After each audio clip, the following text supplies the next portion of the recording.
Hello everyone, I'm Darkside Phil, and welcome to another edition of the Hateful Truth video game review series, where I give you maximum truth and minimum bullshit regarding the latest video game releases. And today, I'm excited. I get to review the very first Xbox One game that I've ever reviewed, alright? And it's interesting because this is one you're going to want to pay attention to, especially if you are thinking of purchasing an Xbox One, if maybe you asked for it for Christmas and you're not sure what games you're going to get for it yet. This is one you're going to want to pay attention to. But it's not going to be a very long review, and I'll tell you why. The game we're reviewing today is Ryse, Son of Rome. This is the game that they showed off at E3, and people were like, it looks kind of interesting. It's some kind of a Roman soldier, and it looks like there may be some kind of combat similar to maybe God of War, or maybe Devil May Cry, or something like that, but it looks less complex. But it also looks like there's cool platforming segments. I wonder what this is going to be, but if anything, the thing that really blew everyone away at E3 were the graphics of the game. The game itself looked gorgeous, and even the cutscenes, everything looked, the mouths were moving to the dialogue perfectly, super hyper detailed, looked really realistic. So you might say to yourself, okay, but how does that translate into a game? Well, here we go. Alright, Ryse, Son of Rome. First, let's talk a little bit about the premise. It's about a Roman soldier named Marius. He is the son of an important Roman senator. And all hell breaks loose when barbarians attack Rome. And actually, the course of the story starts in the middle, where Marius is rushing to defend the Emperor Nero from the barbarian invasion. Then it goes to a flashback back to when the barbarians first invaded to begin with, and some tragedy befalls Marius, alright, which then urges him to become a higher-ranked Roman soldier. He goes above and beyond. He actually becomes a commander. He goes on a series of missions, some of which are against barbarians, some of which are against these crazy beast men. And then by the end of the game, there's a little plot twist. I don't want to spoil too much. There is in the game actually a supernatural twist. There's actually a few things in there that are very similar to, say, a plot of God of War.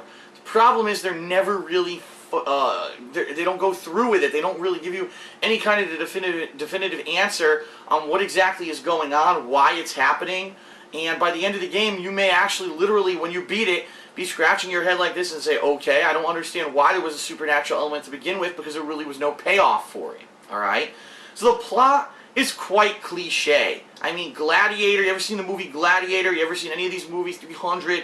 It's going to be very similar to a combination of those elements with a little bit of God of War tossed in there. Not to say that that's a bad thing. It is a launch title, alright? So it doesn't have to be some kind of groundbreaking, amazing thing, but at the same time, it would have been nice to see some variety or originality, and really it just seems like a combination of a lot of rehashed kind of stories. Now, the gameplay of Ryse is really what we need to focus on in this review, because unfortunately the gameplay of Ryse is one of the most simplistic things I've ever seen in my life. I don't honestly know what Crytek was going for when they thought that this would be some kind of an exceptional launch title, alright?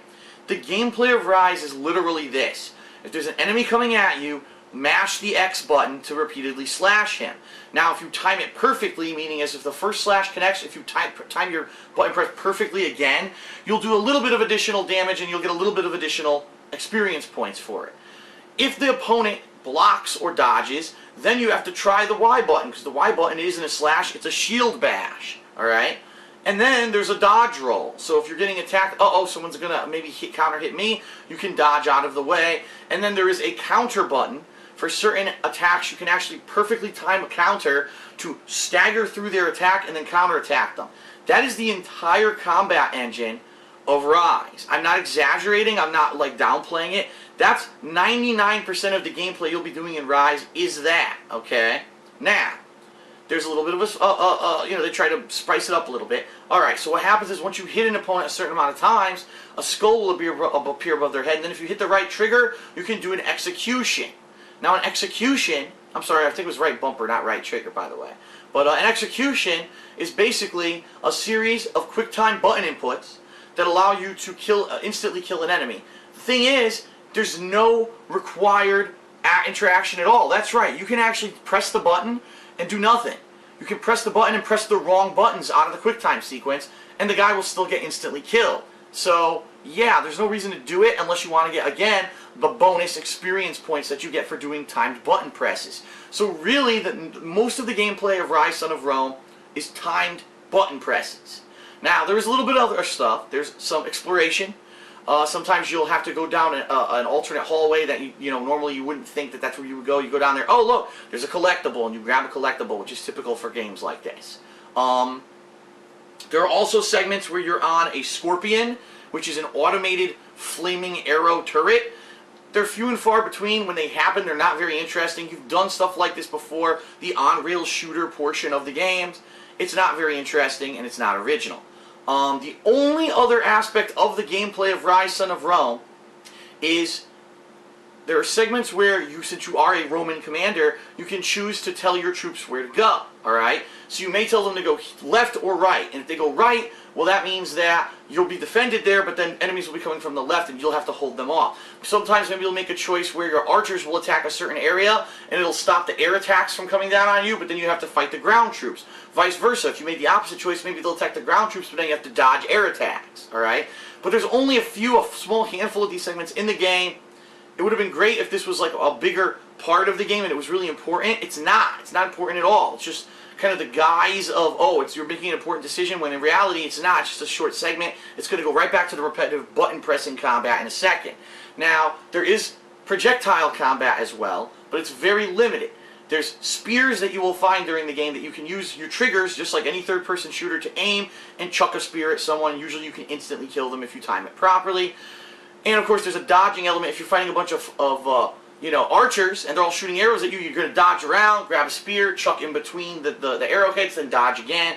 It's very simplistic. You've played it 1,000 times before in other games. Now, the only other aspect of the game is that probably about 5 times in the entire game, you will form the Roman phalanx. If you don't know what that means, the Romans actually had a formation with their military where they had a sword and shield.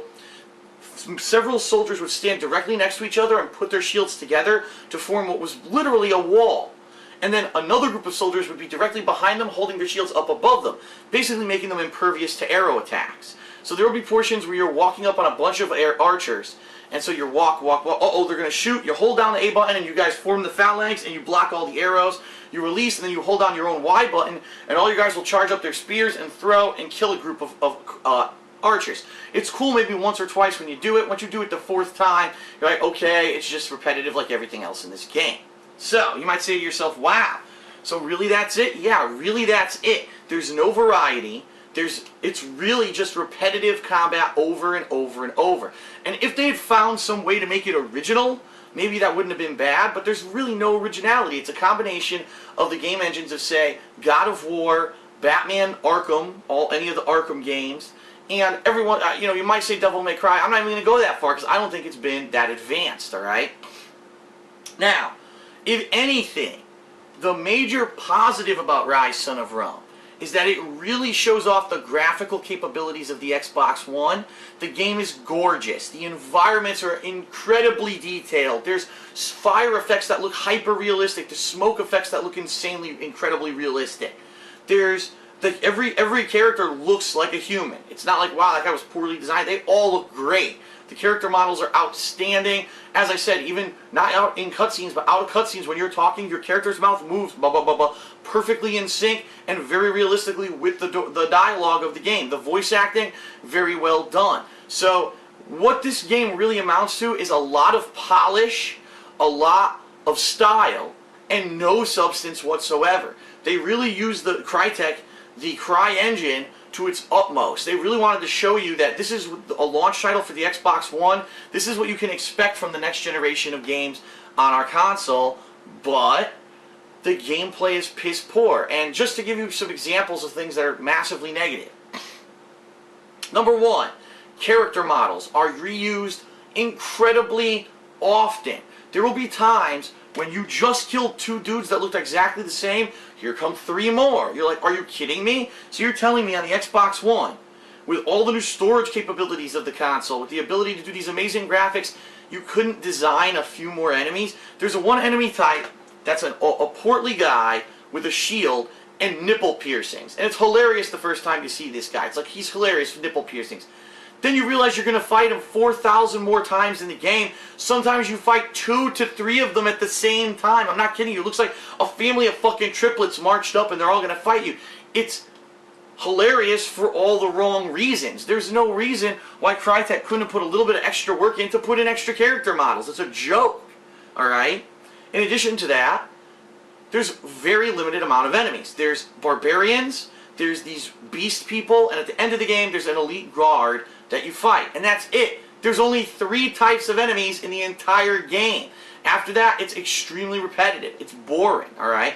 The executions that you do are also extremely repetitive. Now, you do have the ability to unlock a ton of extra ones with the experience points that you amass during combat, so there is a little bit of variety. And so the very first time, maybe even the second time that you see some of these cool executions, they're very brutal, by the way. You might chop off a guy's arm, and he's like, I don't know what to do. And, oh well, and you stab him in the stomach, and he dies. Maybe you just chop a guy's fucking throat, slit his throat, chop his head off. There's cool double executions where if you fight 2 guys to the point where they both have the skull above their head and you press the execution button, you'll slash one, then slash the other, then slash the other, then slash the other until they're both dead. So there could be some cool style to it, but once you've seen it once or twice, you don't care about it anymore. You're going to say, man, I can't wait to get more experience points so I can buy a new execution because this is boring as shit.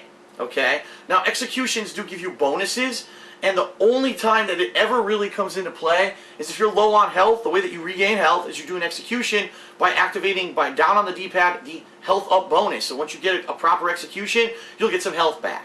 And so there'll be times where you're just fighting a string. Oh, I got hit a couple times from behind. Oh, turn on my health bonus, do it, and then you can do whatever you want. There's experience bonus, damage bonus, and focus bonus.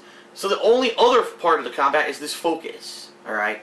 Focus is a bar that charges up, and finally when it's full, you press a button, and you go into focus mode, which basically means it's quick time mode. It's slow, not quick time, sorry, bullet time mode. Everything slows down to a crawl, you move like the Flash. So you get 100 slashes on one dude that maybe would have been really tough to kill, and then you execute him. 100 slashes on another dude, and you execute him. And that's it. It's incredibly simplistic, it's boring, it's repetitive. The combat is crap, alright? And then, I do want to say before I give the game a final score, that the game does have multiplayer. Alright? Ryse does have multiplayer. However, the multiplayer, if you can believe it, is 2-player co-op of the same fucking kind of combat as the rest of the game. There's nothing new. It's all the same kind of fucking combat in an arena setting. It's incredibly boring. It's so boring, I didn't fucking record any of it. I played it once for like 5 minutes. I said, this sucks ass. I'm not fucking recording this shit. It's garbage. The multiplayer is completely tacked on, not needed, and you can tell they did it to say, oh, there's additional game content, when in reality there's not. It's the same fucking boring combat in an arena that doesn't count. Alright? So Ryse, Son of Rome, the final insult of this game. Keep in mind, this is a $60 launch title for the Xbox One. It's not some kind of discounted title. It's a full retail game. The final insult, out of all the repetitive combat, the fact that there's nothing original, the plot is completely taken from other things. The only real good thing about the game, the amazing graphics, the presentation, okay? The game's only 5 hours long. That's right. 5 hours for $60 of the most boring, repetitive gameplay you'll ever experience in a game. You paid more than $10 an hour for this crap.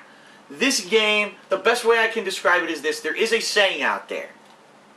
And the saying goes like this. You can't polish a turd. Alright? No matter what a turd is, you cannot polish it. It's going to still look like a turd. Alright? Ryse, Son of Rome is the exception to this case. Because in this case, Ryse, Son of Rome is an extremely polished turd. The game looks amazing. If you didn't play the game, and you actually watched someone playing the game, you might think it's fun. You might say, wow, this looks good. Look at this, hyper-realistic. Everything looks great. You know, I can't believe how great the graphics are on this game. But that's the only positive. When the graphical presentation is the only positive about your game, you really have to rethink stuff. It's too short. It's extremely repetitive and boring. It does absolutely nothing original whatsoever that hasn't been done in another game before. The plot's repetitive as well and boring and taken from other things. Has a supernatural aspect that makes no fucking sense. It doesn't even belong in there. This game is a ripoff. This is the exact definition of a ripoff. This is a game where Microsoft was reaching out to third-party studios and said, we need someone to make a game that's really going to show off our console so that people will look and say, ooh, look sparkly, it looks great, and not realize that they're spending $60 for a turd. This is a stinky turd. You can polish a turd as long as you want, and you may even make it shiny, but you can't stop a turd from stinking. Ryse, son of Rome, is the fetid, disgusting, fecal piece of garbage matter that's been stuck in your lower intestine for the past 15 years. It finally came out and you vomit as soon as you shit because it smells so fucking bad. This game is garbage. It doesn't even deserve a rental. My recommendation for Ryse, son of Rome, being completely honest with everyone, don't buy it, don't rent it. Go watch a playthrough on YouTube, and it could be mine, it could be anyone else's. Watch a playthrough. Wow, marvel at the amazing next-gen graphics that you're going to have in quality games coming soon, and you fucking completely skip this one by. Especially if this is something like, again, you bought the Xbox One, you didn't get games yet, or you're getting it for Christmas. Do not, by any means, get this game. It is a worthless piece of turd crap. They really just tried to polish it up and make it look like a launch title, when in reality it's a piece of garbage. Ryse, son of Rome, a piece of crap. I give it a 3 out of 10, only because it is a functional game. It does have 5 hours of content. It's just horrible content, alright? And the graphics are great, so it gets a few points. Ryse, son of Rome, skip it, piece of crap. Watch a playthrough, spare yourself 5 hours of bullshit, and $60 piss down the toilet. That was pretty honest, right? Okay, so thank you for joining me for another edition of the Hateful Truth video game review series. I hope you feel I gave you maximum truth and minimum bullshit regarding this retail release. I'll see you next time for another informative review. Thanks a lot for watching. Peace out.